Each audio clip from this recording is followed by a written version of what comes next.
In this video, we are going to talk about all things toasts and speeches for your wedding. How do we do it? Where do they go? Who says what? How do we do this?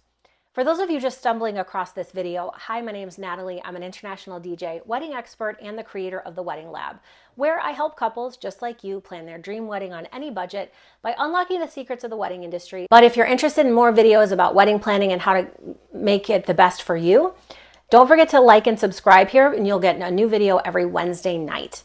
So without further ado, let's talk about toasts. Toasts are a conundrum to a lot of people, and they don't know where they go in the timeline. They don't know where they fit. They don't know who's speaking or what to tell them or how to make this really conducive. And the truth is, this is probably the thing we have the least control over in the whole night, because you can tell somebody you get 2 minutes or 30 seconds or 5 minutes, but nobody's going to be watching a watch. Nobody's going to be looking at their phone at the time. Nobody's going to be doing that. They're just trying to speak from their heart and say what they need to say. And so the one thing we want to remember is to be very strategic about where we place toasts and speeches, because if they take up too much room, they can knock off a whole timeline. And so you don't want to have them in a place where they can do that. So first things first, let's talk about the first big speech that happens in the event. So we have the ceremony, that's taken care of because the officiant does all that. Then we go into the cocktail hour, typically no speaking into there. Then we come into the dinner. So to transition from the cocktail hour to the dinner, we have our grand entrance. You might do your cake cutting there, you might do your first dance there, and then we need something to kind of transition us in to keep it streamlined and smooth and transition us into dinner. We're going to want to put a welcome speech there. Now, the welcome speech can be done by you and your fiance, and it can also double as your thank you speech, because at some point in the night, you're for sure going to want to stand up, even if it's quick, and just say thank you for coming and send any shout out to anybody that was pivotal in this experience with helping you plan. Now, this welcome speech can be done by you and your fiance, or you can do that thank you speech a little bit later after some other toasts, but you definitely want to do it. That also helps you because, especially if you have a big wedding, it's really hard to get around the whole room and say hi to everybody. And this gives you the chance to just connect with people, even if it's not as personal as going up to their table and getting to say hi to everybody. But they have that moment where they connected with you and you got to say thank you for coming and just welcome them to your event. Now, it doesn't have to be, like I said, it doesn't have to be the welcome speech too. It could double as a welcome speech and a thank you speech.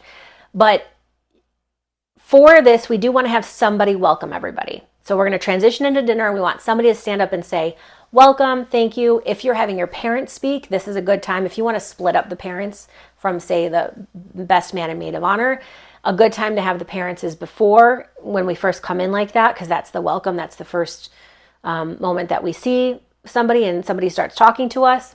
If you're going to do a blessing, you're going to want to do a welcome speech, a blessing into the first course of the food. Next toast that we're going to do is typically it's a best man maid of honor speech.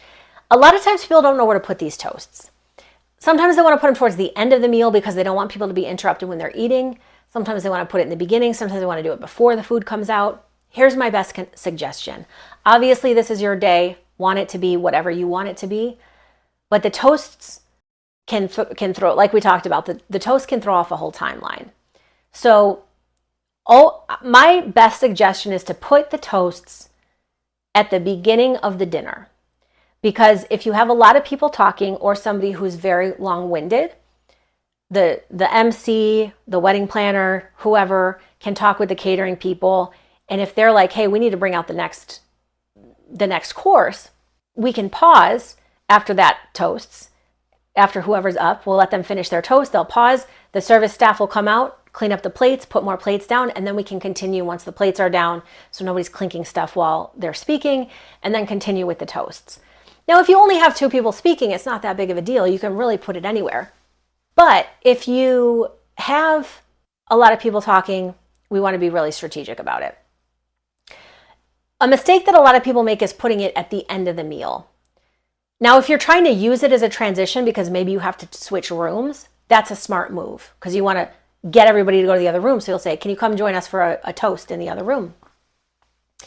But if you're not switching rooms and you don't have anything like that, if you put those toasts at the end and somebody's very verbose, and you're cutting into the timeline, let's say you don't do your first dance until after dinner, which is going to be after the toast.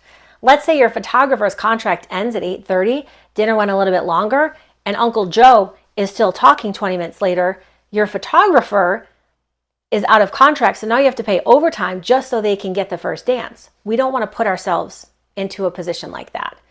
That's not worth it. And that's where a lot of people lose money. They just don't know what to look for like that. And they end up losing money because now they have to beg the photographer to stay overtime. They have to pay them overtime just so they can get the beginning part of the dancing and your first dance and maybe some parent dances. So what we want to do is we want to have that welcome speech right before dinner, a blessing if you're going to have one right before dinner, and then start the toast at the beginning of probably if it's a salad course.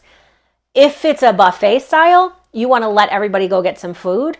And when most people have gotten a plate, at least one plate, and they're sitting down, that's when you want to start the toasts. The MC will handle that. The DJ, MC, band leader, whoever will handle that and take a look at everything and make sure that we're doing it at the right time. They will work with the photographer to figure out where everybody's going to stand and how they're going to do that.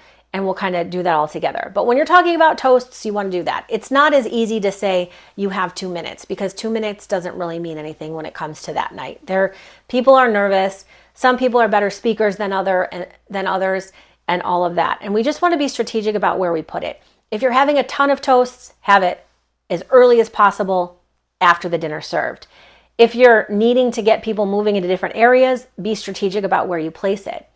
If you're having your family members or somebody else do the welcome speech, make sure that at the end of all the toasts, once they're over, maybe before you start dancing, something like that, you stand up and say, thank you so much for coming and joining us, and have your thank you speech. And it doesn't have to be long if you're nervous, but just make sure that you're able to stand up and connect with everybody and say, thanks for coming, so that you can take that off your plate too if you don't happen to be able to see everybody, if you have an especially large wedding or people are talking a lot to you. So when it comes to toasts, that's what you're going to do. Another hint I want to give you, this is a saving money hint, so definitely save this video if you want to hear this later. When it comes to toasts, obviously we think champagne. If you are a sommelier or champagne itself is very important to you, this is not the tip for you. But if that is not the case, I have a great tip for you. So champagne is very expensive. The toasts are very expensive. People won't notice if they're cheersing with their drink that they had. It's an extra added value if they have champagne. But if you really want that luxury feel, like people are really having champagne, you can do one of two things. You can have a non-alcoholic champagne toast. People won't even know there's not alcohol in it unless somebody really doesn't drink, and then they have to ask, and that's their own thing. Or you can do like Prosecco or something that's still bubbly, some kind of sparkling wine.